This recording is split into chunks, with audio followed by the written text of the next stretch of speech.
Hey everyone, this is Brian with Spot the Stock. We are going to be doing a quick video on how to do a European mount on your trophy. This in particular one is a Barbary sheep. What was brought in yesterday. First thing is make sure you got yourself a nice sharp knife. I like to use a Havilon. This thing is great, it's sharp, replaceable blades. Make sure you got plenty of them with you. So first thing you want to do, what I do is I always end up going into the lips and I cut in right up on that gum line. That gum line, it'll help you skin the head out when you start removing the hide down. I do the upper and the lower. You don't have to go too far, you just want to kind of get a little bit of it going. This one here is real stinky. It's a little rotten. Has some fleas, not fleas, I'm sorry. Some larvae, fly larvae coming out everywhere. So once I do that, kind of skin up the nose a little bit more. That bone, you don't have to worry about the bone because the bone is further up in the nose cavity there. Then on the back of the horn, or the back of the head,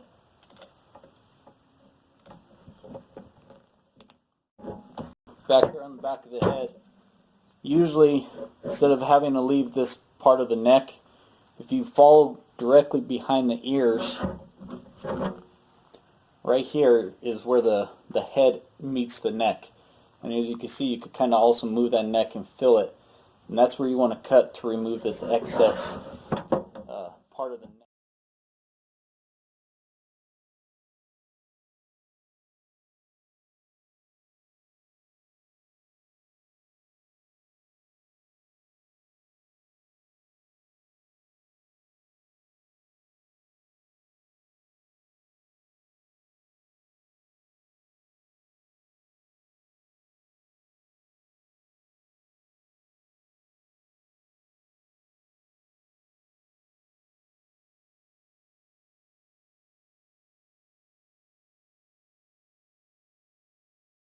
When you're doing this, find that joint where the neck meets the head, and you want to cut around it nice and easy, and then work your way in there.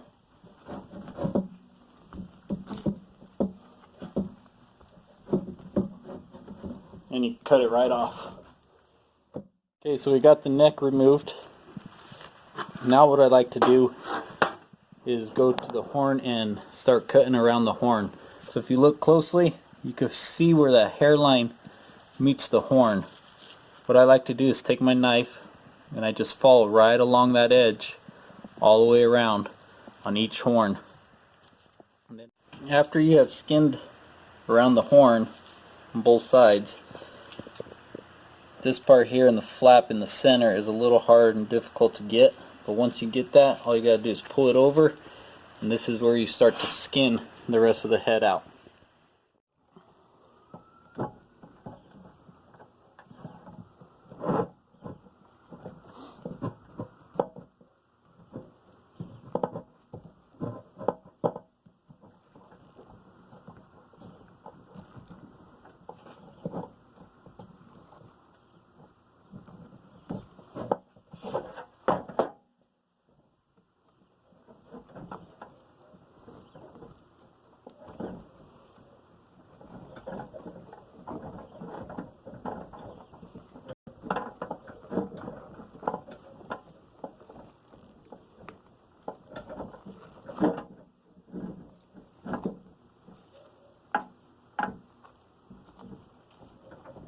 When you get to the eye, right here, try and be real careful.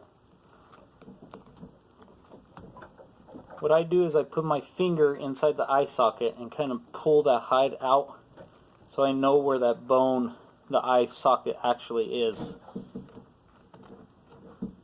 Use the tip of my knife and I just start to cut easily around it.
Okay, so once you got the hide off completely around your animal, you want to remove that bottom jaw.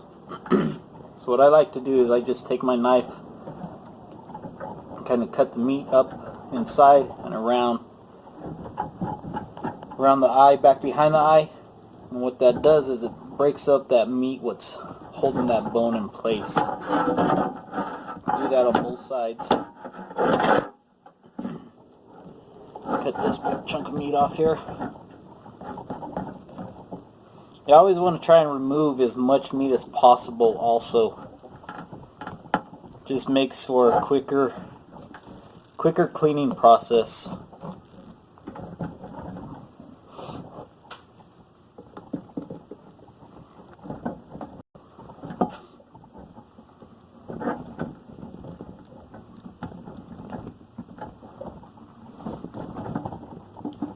So just kind of cut up in there.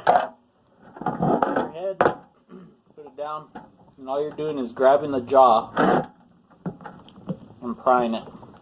As you can see, I got tons of maggots. This is what happens when you let things rot. It's the worst thing.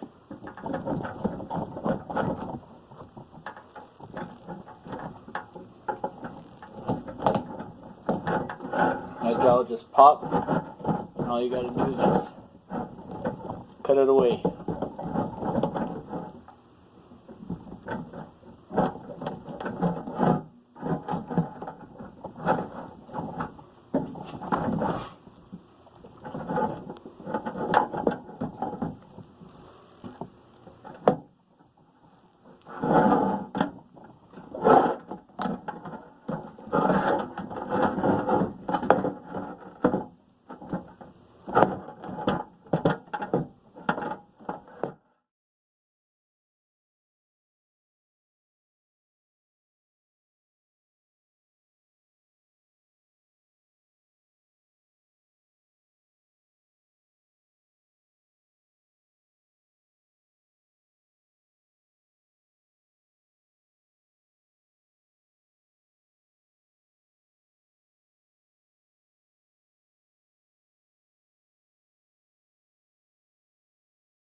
Alright, now let's go ahead and start to remove the eyes and the brain.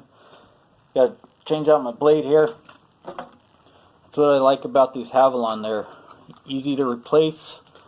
They're cheap blades, and they work great, especially for this type of stuff. Always be careful. I always leave the wrapper around the blade to put the new blade on, just so when it snaps in there, it works good. There goes my neighbors. So with the eye, I like to use, it's called a brain and eye hook. Buy it at a taxidermy supply catalog. It just has this little hook and a little pointed end at the other side. So what I do, try to get this thing set up properly so I could work on it. I use a pointed end, stick it in there, right at the edge of the eye, and pull the eye back. And I use the tip of the knife and just kind of go around in a circle.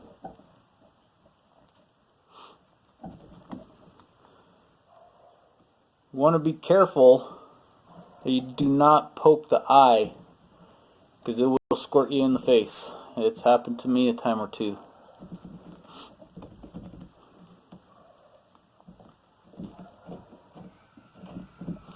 And trust me, it's gross.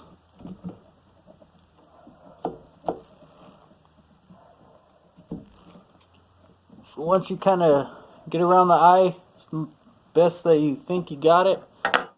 Come around here to the back, and you have this layer of fat right here. It's back behind the eye socket, and just start cutting away at that, nice and easy. Start removing this big chunk of meat and fat. What's back behind the eye.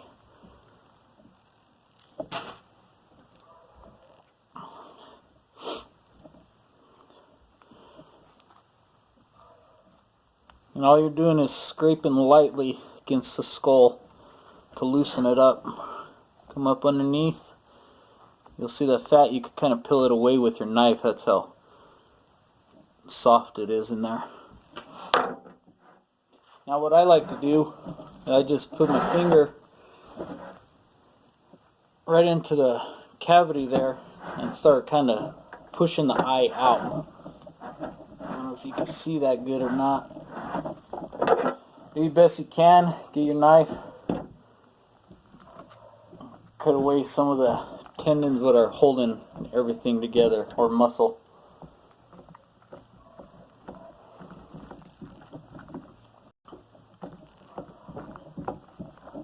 Nice and easy, and the eye will start to pop out. Then you can grab a hold of the eyeball and finish removing the eye.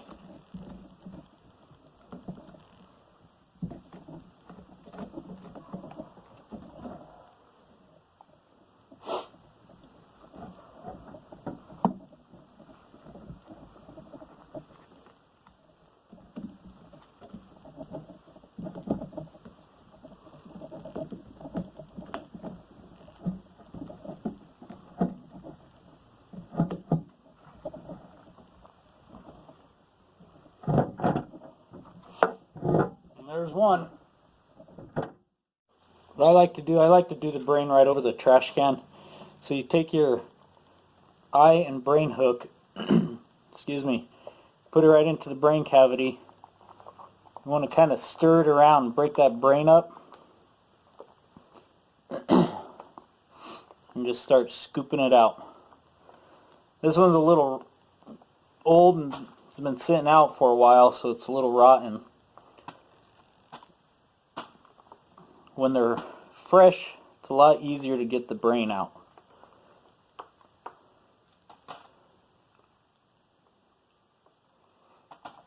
So you do this until you get as much out as you can, and then you take it to the hose and you flush the rest of the brain out.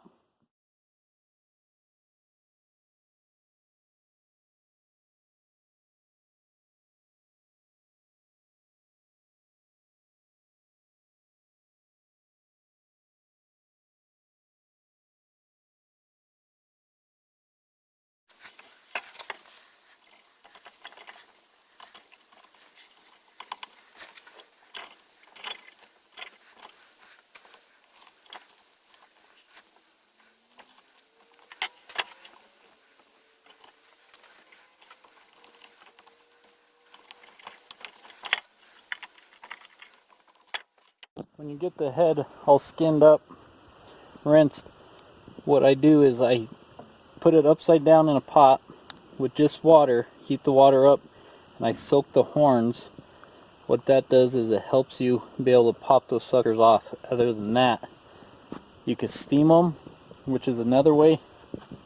I like to do it this way. It's a little bit quicker, and it does not ruin the horn unless if you keep it in there for too long. So you want to always make sure that you stand around and keep an eye on it. After you've let the head soak for a while, you'll pull it out of the pot. I have one here. The other one, I have removed the horns. As you can see, they just pop right off. Alright, so I finally got the horns off of the second Barbary. After I did that, I went ahead and got another tub full of water and getting that heated up. And what I end up using is Arm & Hammer laundry detergent. It contains sodium carbonate, which jellifies the meat for easy removal. Some people use borax. I just use borax to help preserve the horn. I also buy a bag of sodium carbonate through a taxidermy supply catalog, but I find this a lot cheaper. I buy this at Walmart, Walgreens, pretty much anywhere. After you get your water nice and hot, In a tub this big, I'll probably use 4 to 5 scoops. I added a few scoops in there. So what you want to do is just kind of sprinkle it all over the water. It depends on how big your bucket is, what you're using. And then just stir it around.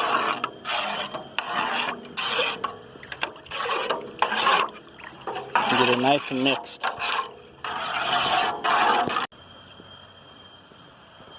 Then just grab your head and plop it in there.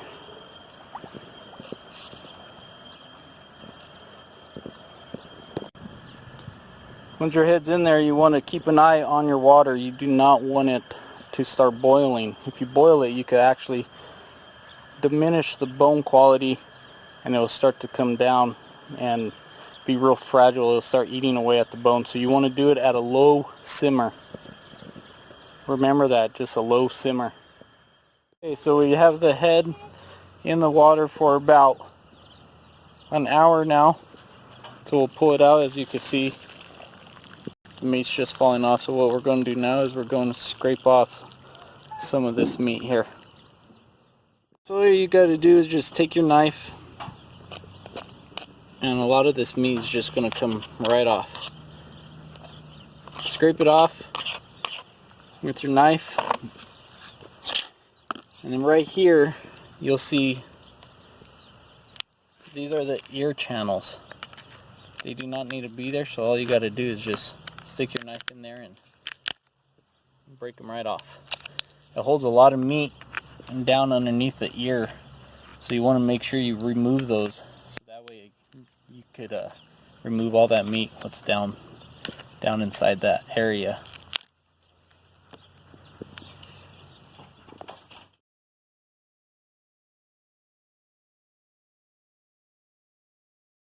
So here's the head now.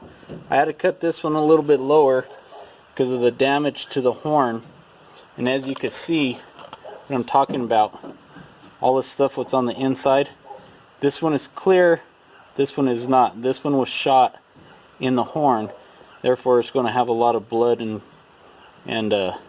stuff what's just stuck inside there, and you want to make sure you get that out. So what we're going to do is submerge the whole head back into the pot. The whole thing will go down in there. Try and get it upside down, and we'll get that water going again. Okay, so here is the head after I got it all cleaned up. As you can see, I removed all the meat all the way around it. You want to use a fine tool to try and get into those small crevices around the ear canal and the teeth, stuff like that. So as you notice, I removed the bridge of the nose right here. I removed that because there's a lot of maggots and blood clot on the inside, and I could not get to it. And so you can still kind of see a little bit of stuff back in there, but that's the next step I'll show you. It's called air boiling. So we'll get to that here in a bit. So here I want to show you, you have these holes on the side of the nose right here, and that holds like a strand of meat what goes on the inside there. And if you look inside, right in this area, I broke that part of the bone out and was able to get to the meat, and just use some needle nose pliers and just grab a hold of it and twist it, and you can pull it right out. Back here on the back of the horn, you can see where all that blood clot was. It is no longer there, but that's another process. We'll finish cleaning that up with the air boiling. And on the air boiling, all I'm talking about is getting your water heated up, put some dish soap in there, and you use your air compressor with the nozzle, and you just start spraying all around and everywhere. And what that does is it helps push the water in there and helps remove all the extra pieces where you cannot get to.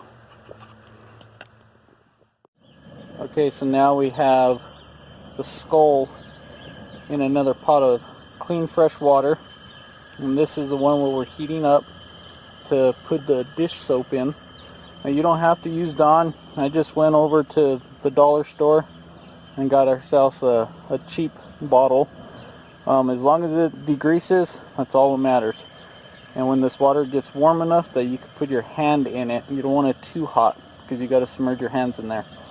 You put the soap in there and we'll start the air boiling process.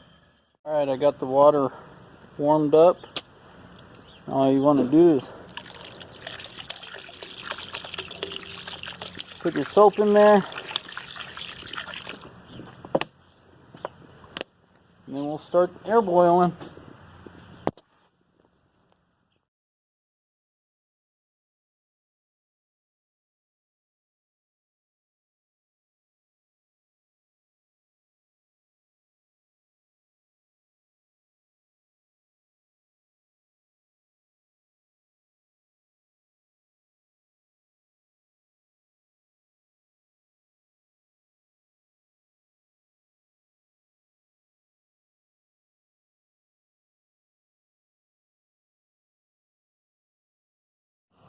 Okay, after you got the air boiling process done, what I like to do is take a small little brush, put it down, and back on the back of the skull there's a little bit of meat what kind of gets stuck on there.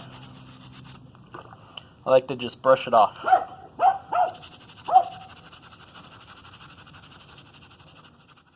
Alright, here I am, kitchen sink. Don't tell my wife, she'll get a little upset with me, but you want to rinse it off in hot water because when you pull it out of the air boil, you're going to have some of that oils and stuff floating up on the water. And when you pull the skull out through it, all it's going to do is it adhere back to the bone. So if you rinse it in hot water, it basically just washes all that oils off. It gets rid of the soap as well. Continue doing this. Once you're done, just want to let it dry out a little bit, and then it's ready for bleaching. Okay, so the peroxide bath, my phone died in the process of making the video. Sorry about that. I'll explain to you guys on how to do it. In my tub, I just filled it up with water. I ended up buying some peroxide from Walmart. The big jugs, they're 88 cents each. I used about 10 of them inside this tub mixed with water, and then you just put it on your heat, get it nice and hot, and then you just submerge your skulls in there and let them sit for about an hour, if not longer. It depends on how long you want to do it. Just don't leave it in there too long. And here are the skulls after bleaching them for probably, I would say, about an hour, maybe a little bit more. At this next step, what you want to do is come in as the bridge of the nose were when they came out. So you put those back in, and we'll want to use some Elmer's glue, and you just want to glue these back in place. I got both of them. They did the same thing. Both come out, as you can see on how loose it is. So you want to just glue those back in place. If you have any loose teeth, you want to go through and glue the teeth in as well. Okay, after you glued the teeth and the bridge of the nose on, and while it's sitting inside drying, I take the horns and I start to remove the borax. I use borax, and I always fill inside the horn just to be able to preserve whatever remaining meat or particles or whatever you want to call it, what's left inside what you couldn't get out. I just kind of do it as a little safety precaution. But all you gotta do is just shake it, kind of hit it, all that borax will come out.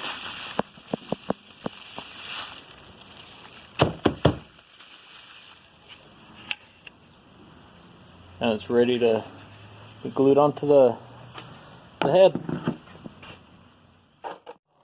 Okay, so whenever you're ready to mount the horns back onto the skull, as you can see, I already got the one on there on this head, and I got this other one completed. So what I do is I take a hot glue gun, just squirt in a nice amount right at the base of the horn. I like to use the hot glue because if you need to remove it for some reason, all you gotta do is take a heat gun to it, heat it up, and then you can pop them right back off. Put a pretty good amount in there. And just slide them right on.